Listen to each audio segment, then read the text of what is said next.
C'est avec Audrey Magnan que nous allons découvrir Gerberoy. Passionnée de patrimoine, Audrey vient très souvent se promener ici avec ses amis. Mais elle connaît mal l'histoire du village et compte sur son amie guide Virginie Lanier pour lui en apprendre davantage. Alors Virginie, tu m'as donné rendez-vous devant l'hôtel de ville, il me semble. Oui, tout à fait, Audrey. En fait, tu connais déjà Gerberoy ? Oui, un petit peu. Tu as déjà eu l'occasion de visiter ? Oui, Oui, voilà. oui. Alors, voici l'hôtel de ville de Gerberoy. Tu as vu, en dessous, là, c'est ce qu'on appelle les halles, qui servaient de marché couvert autrefois. Et aujourd'hui, ça a été transformé en musée communal. D'accord. Voilà. Mais c'est un très très bel édifice construit tout en briques qui date du 18e. Et tu as de particulier ces armoiries qui figurent sur le fronton de l'hôtel de ville. Tu vois ce qu'elles représentent ? D'ici, oui, je pense que ce sont 3 gerbes de blé. Oui. Très bonne vue. Bonne réponse. C'est ça. 3 gerbes de blé qui va donc donner le nom latin de Gerberoy, Garbarium Eudum. Et on est inscrit parmi les plus beaux villages de France depuis 1982. Et on est très fiers de ça. Oui. La butte de 80 mètres de haut sur laquelle est construit le village a longtemps été considérée comme un site stratégique où plusieurs châteaux se sont succédés jusqu'au XVIe siècle. Mais après les guerres de religion qui opposèrent catholiques et protestants, les remparts furent définitivement démantelés et le village cessa d'être un enjeu militaire. C'est probablement ce qui explique l'excellent état de conservation de ces habitations qui semblent s'être figées dans le temps. Alors Virginie, on est ici dans la ruelle Saint-Amand. C'est ça, Audrey, tout à fait. Donc cette ruelle porte le nom d'un poète libertin du XVIIe. Et pour te donner une idée, c'est aussi la rue la plus fréquentée au Moyen-Âge. On va y retrouver tous les commerçants, le bourrelier, le tanneur. Et c'est vraiment la rue la plus importante de la ville. Ah oui, la rue principale. C'est ça, la rue principale, tout à fait. Ok. Ah ben voilà, cette fameuse maison bleue. Eh oui, la Maison Bleue, qui est donc en fait l'emblème de Gerberoy. C'est très certainement la plus peinte et la plus photographiée. Elle est du 17e, tu vois, la date est inscrite dessus. 1691. C'est ça, ouais. Et c'est intéressant, elle a été occupée tour à tour par plusieurs artisans et c'était une maison qui est vraiment restée dans l'image de Gerberoy. Ouais. Un peu plus loin se trouve une autre maison, elle aussi emblématique de Gerberoy. Audrey, je vais te montrer une petite pépite de Gerberoy, un écrin de verdure. On la doit à un artiste qui a beaucoup compté dans l'histoire du village. Henri Lucidaner est donc le peintre de Gerberoy. On voit ici son portrait. Tout à fait, le buste du peintre qui était post-impressionniste, qui s'est beaucoup inspiré de Gerberoy pour peindre ses toiles. Mais il a aussi beaucoup fait sur le fleurissement de Gerberoy. Il est un peu à l'initiative de demander aux habitants de planter au moins 2 rosiers devant chaque habitation. Et de ce fait, Gerberoy est devenue la ville des roses que l'on connaît aujourd'hui. D'accord.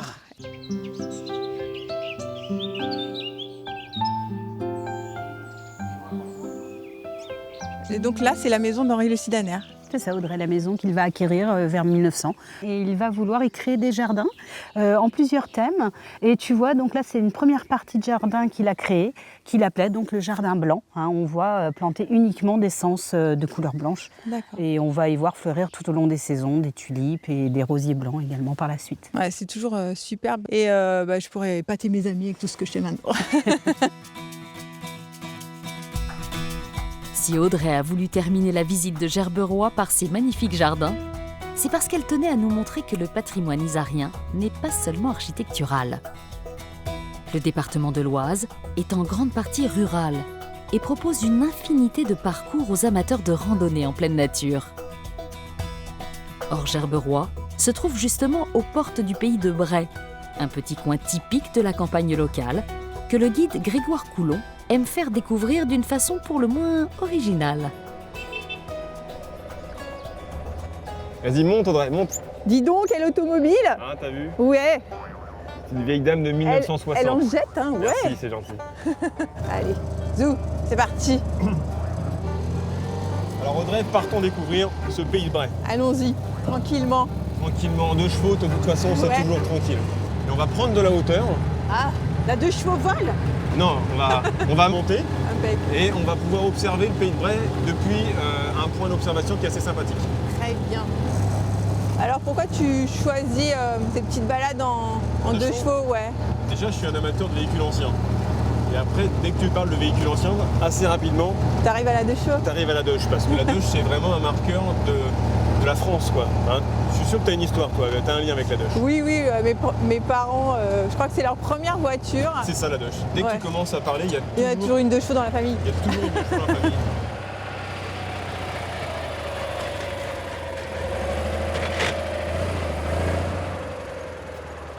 Voilà, tiens. Tu vas voir par ici.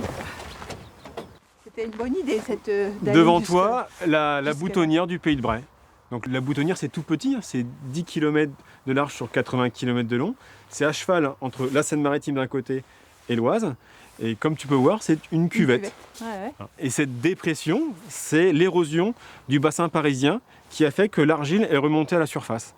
Et cette argile, c'est vraiment la richesse du Pays de Bray, c'est cette terre. Alors, Pays de Bray, ça veut dire quoi? Pays de Brin, terrain humide, lieu boueux. Tu peux voir, aujourd'hui, on est un petit peu dans ces conditions, quoi. Donc l'humidité de la terre et aujourd'hui un peu l'humidité du ciel qui nous C'est ça. tombe un petit peu dessus. Mais c'est quand même joli. Hein. Pour mieux comprendre la spécificité de cette cuvette, il faut descendre tout au fond, là où le paysage se transforme.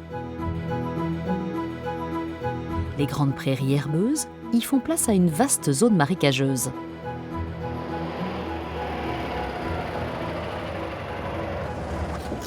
Alors, voici les prairies humides du Pays de Bray.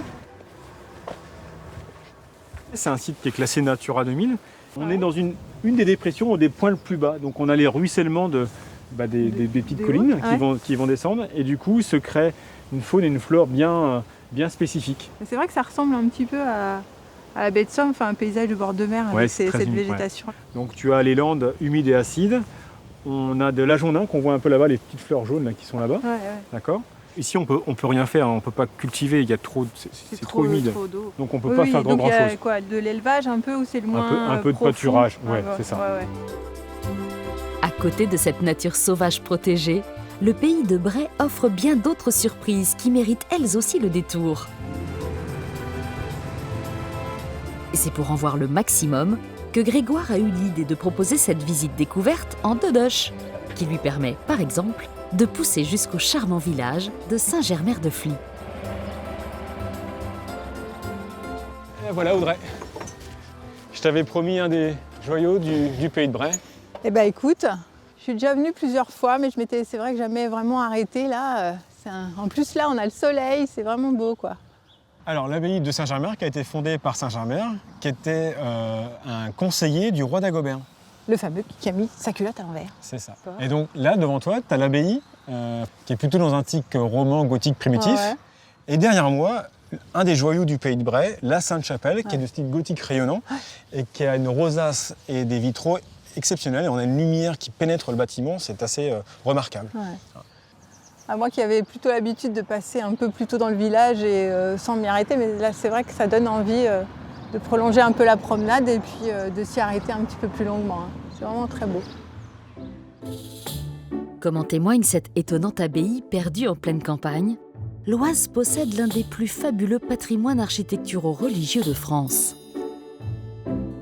Le département est même surnommé la terre des cathédrales, puisque c'est ici que l'art gothique s'est épanoui à partir du XIe siècle, d'abord à Noyon, puis à Senlis, et bien sûr à Beauvais.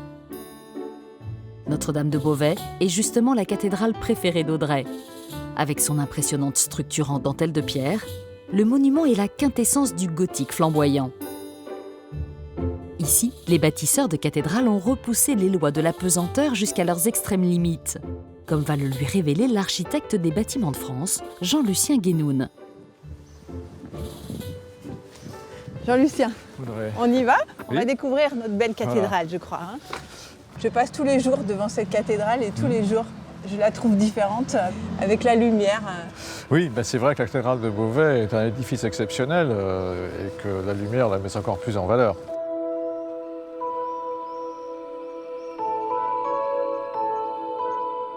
Ce que l'on voit ici, en fait, c'est devant nous le transept qui a achevé la construction à la Renaissance, mais dans le style gothique flamboyant. Et on voit qu'il est accolé ici, au chœur, dans un style plus sobre, le chœur du XIIIe siècle. La construction s'est arrêtée au cœur parce qu'il y a eu un effondrement en 1284. Et je crois qu'il y a eu un second effondrement quelques siècles plus tard. Oui, toujours cette idée de quête de la hauteur.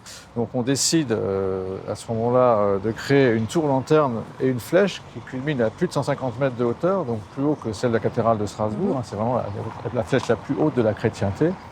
Et cette flèche, malheureusement, ne résiste pas très longtemps. Elle s'effondre en 1573, soit 3 ans après sa construction. À cause de ces 2 catastrophes, la cathédrale de Beauvais ne sera jamais terminée. Et pourtant, malgré ce handicap, elle demeure sans conteste l'un des témoignages les plus aboutis de l'art gothique et de la philosophie qui animait ses bâtisseurs. Ce que l'on peut voir dans la cathédrale de Beauvais, ce sont ces grands ensembles de vitraux.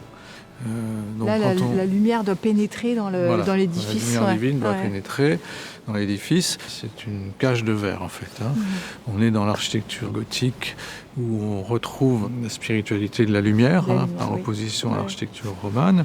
Donc ici, on voit bien les vitraux qui démarrent depuis le sol jusqu'à la voûte. Avec ces très grandes fenêtres hautes. Qui ressemblent un peu à de la dentelle, quoi. Ça a l'air fragile. Pour information, les fenêtres hautes, depuis le triforium jusqu'à la voûte, on a 25 mètres de hauteur. D'accord. C'est-à-dire qu'on a un immeuble de 8 étages qui tiendrait dans seulement la moitié haute de la cathédrale. Donc des vitraux qui font la hauteur d'un grand immeuble parisien. Oui. Voilà.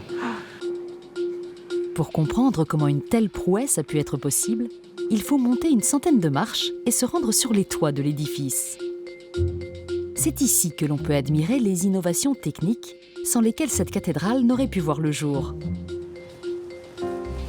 Cette vue d'ici de la ville de Beauvais et de la cathédrale, je peux dire que là, c'est tout à fait étonnant.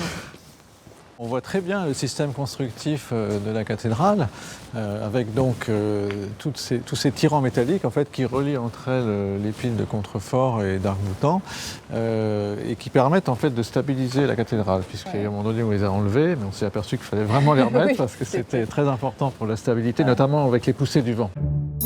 Sans ce mariage du fer et de la pierre, les bâtisseurs n'auraient jamais pu monter si haut, ni créer des ouvertures aussi gigantesques pour accueillir les vitraux. Et ce n'est pas la seule merveille de Notre-Dame de Beauvais. Avant de repartir, Audrey veut nous montrer l'incroyable horloge astronomique de la cathédrale. Chef-d'œuvre du 19e siècle qui ne compte pas moins de 52 cadrans, 68 automates et 84 statuettes pour indiquer les saisons, les marées et même les éclipses. Un bijou qu'entretient avec amour l'horloger Jean-Paul Crabbe.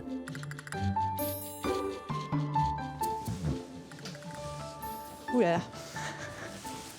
Et alors, à quelle époque elle a été construite ? Eh bien, elle a été construite en 1865 par un enfant du pays qui s'appelait Auguste Lucien Vérité. Venez voir, prenez du recul, parce qu'elle fait 12 mètres de haut, 5,50 mètres de large et 3,50 mètres en profondeur. C'est de l'ordre du Guinness Book.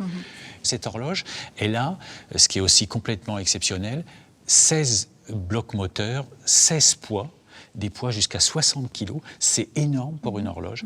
Et la majorité des poids se remontent tous les 4 jours. Sauf un poids qui donne les déclenchements toutes les années.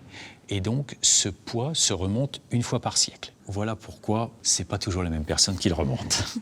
Si on regarde le cocktail quantité de cadrans, quantité d'automates, chronométrie, j'en connais pas une plus performante. D'accord. L'horloge astronomique de Beauvais fut donc réalisée sous le Second Empire, une époque marquée par la volonté de Napoléon III de faire rayonner le savoir-faire des artisans et des architectes français dans le monde entier.